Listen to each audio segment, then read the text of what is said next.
A couple months ago, Fnatic started playing this comp on Ascent. It is Vice Chamber with a Yoru, Omen, and a Sova. And initially with this comp, Fnatic were very, very successful. And so, of course, because Fnatic was successful with it, other teams started picking it up as well and playing it.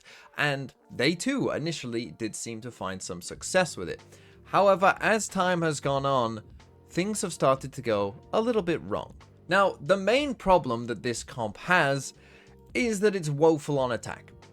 That's the basics of it. And initially when teams were playing against the comp, perhaps they didn't know what exactly it was going to do, but with enough time and VODs and stuff like that, people have started to realize this comp essentially can't attack. It just doesn't have enough tools. It just doesn't have enough options. It's very limited in what it can do and the scope that it has on the attack side. And whilst its defense side is insanely good, the attack side is really, really lacking, and we are starting to see that really play out. And I've started looking at the attack sides of this comp across different teams, across Pacific, EMEA, and Americas, but looking towards the second half of the group stage and into playoffs, and I'm just going to read you off some of the results for the attack side, okay? So 3 out of 12, 3 out of 12, 4 out of 12, 2 out of 12, 5 out of 10, 2 out of 8, 1 out of 12, 2 out of 12, a 5 out of 5, 6 out of 12, and 4 out of 12. Basically, this comp is not very good on the attack side. It's averaging about 3.5 rounds if you have a full 12 round half. And to be honest, in the sample that I looked at, they also won the attacking pistol quite a lot of the time. And if you take out those attacking pistols, and then of course the second round as well, if you take that out of it, it's even worse. In gun-to-gun rounds, this comp is atrocious in terms of its attack side win rate. So let's dive into why this comp struggles so much on the attack side. And first off, let's start with the simple fact that this comp cannot do a fast exec. 7 to 5 on the cards, an option that they can put themselves in towards if so. And it's going to be back to the C, or the B side of things yet again, with Steel Garden going out and catching Xfero. Placing wall trap.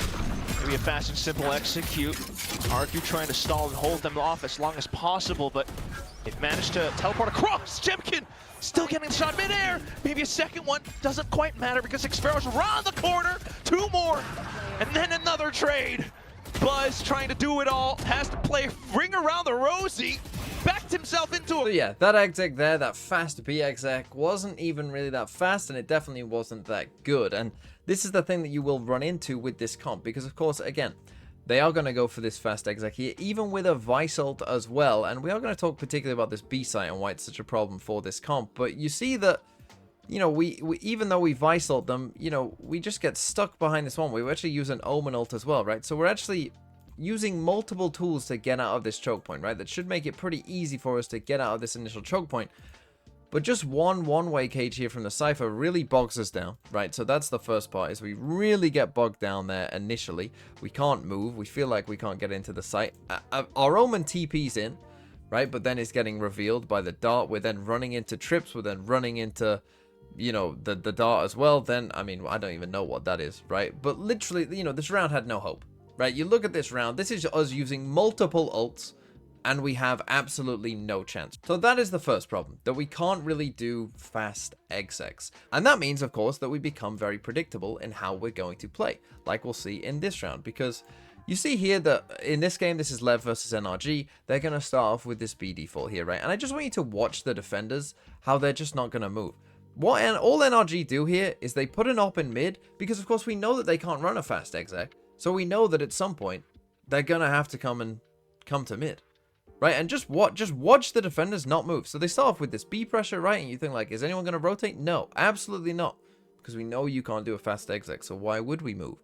Right, we know you're not just going to hit B, and we haven't had pressure anywhere else, and we've still got an op on mid.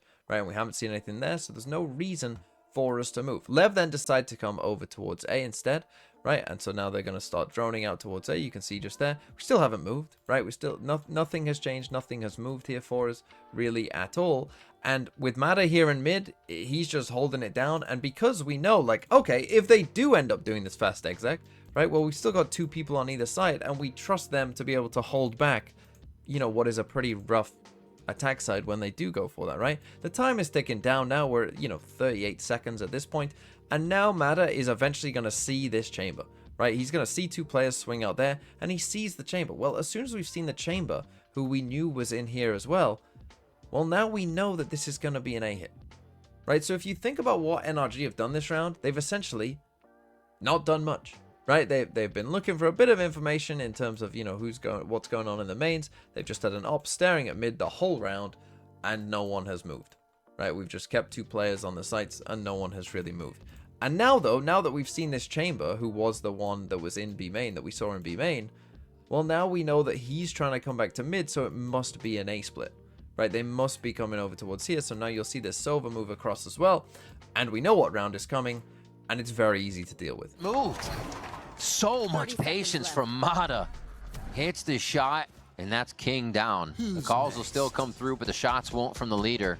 And Sato's now hitting towards site to let everybody know what the safer hit's going to be, where the shots need to be aimed at. And Sam's actually going to be able to just tear them down out of sight. He stays in it as anchor, not even worried about the situation. So you see towards the end of that round there that this rotate from the Sova, because we were able to so easily figure out what round, you know, was eventually about to come here, because the Sova can start drifting across, because we've already figured that out.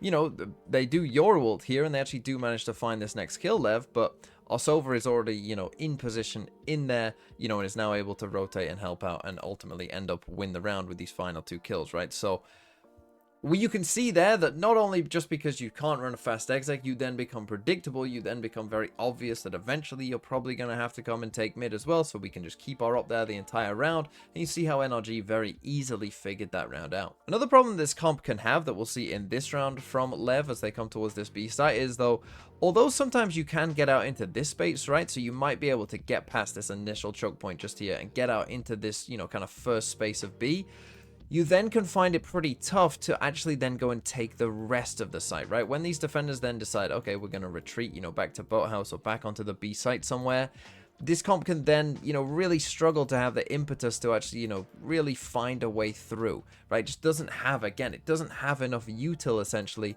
a lot of the time to be able to do this. So even if you can get past the first choke point, then on this B site, you can get bogged down quite often. It's going to be able to delay a bit that hit towards that lane. But they are blocking the barriers to not allow players to rotate back from spawn. They have to come quickly through the market. It's getting close, though. Kind of pincered in here, waiting for the second flow, the second hit of this composition, and it's not going to be in favor of Lev. Energy turns it around right away. The operator's still singing in the back of sight. And so you see there that even though everyone got past the initial choke point, no one was actually to touch the actual site itself. And now let's take a look at this round from T1 RRQ, where you'll see, again, this time they're doing a B split, right? So again, taking this initial space is going to be, you know, easier, but again, we're just going to get bogged down here, and we don't have any good options of how we're actually then going to actually take the site. No more smokes on this attacking side. It's going to come down to the kills. We'll see if Meteor... And Cushy, he just picks up the recon too, so he can throw that out now for the scan. As long as they push on through, counter recon will make it tough. Xfero's still anchoring down at the site. They know he's there. Oh, the tour de force from Bars, trying to find the right angle. No shot, no chance. Spike dropped. Now everything's just smoked off too. You've got stairs under lock and key because got Magnet still around the site too.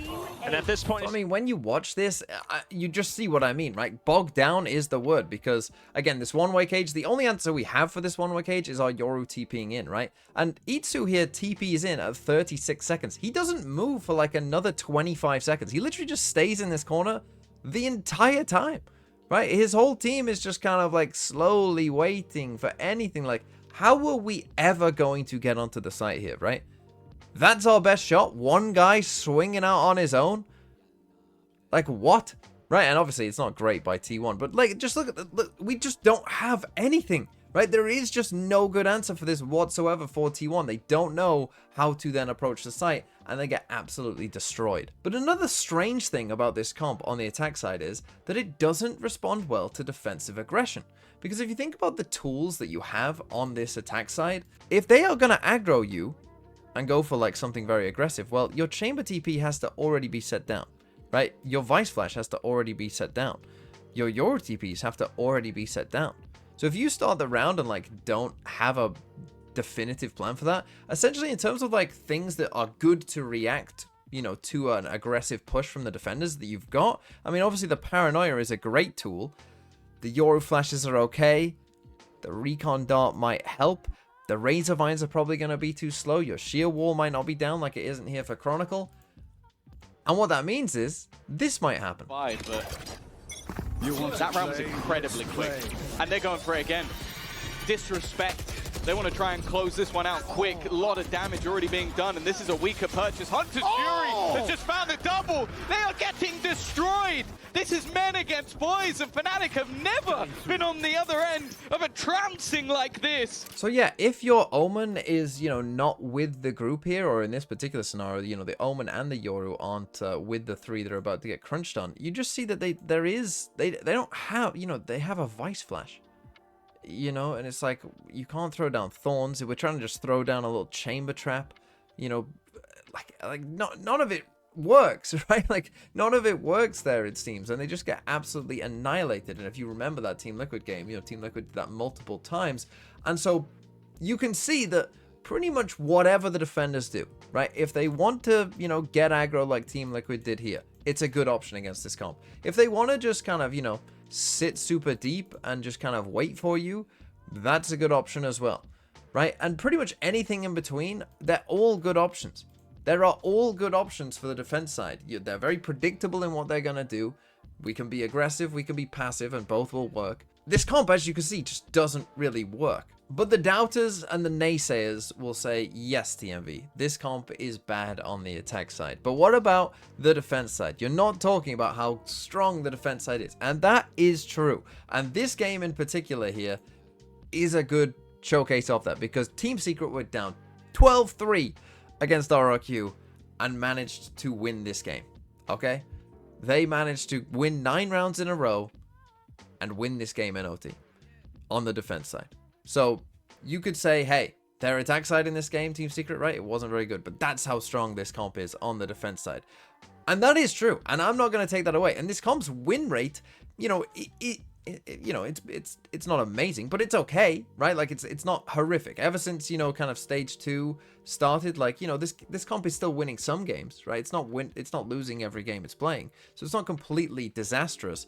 But I do think my problem with a comp like this is, you can't be relying on, hey, we're going to win 3 on the attack side. We're going to win 2 on the attack side and hope to win. Because then if you lose that second pistol and you're 10-2 down already, the game is over, right? Like, you've already lost. And I think that playing a comp like this, particularly if, you're wanting to play Ascent, you're trusting in this comp, well, you can never pick the map. Because, of course, your opponent is always going to pick defense side. Right, so you can never actually pick the map either. Then yes, this comp does have the potential to come back from 12-3 and win on the defense side. It does. But there's also going to be a lot more games where, RRQ, if they played this game out 10 times from that scenario, RRQ squeak out a round and win 13-6.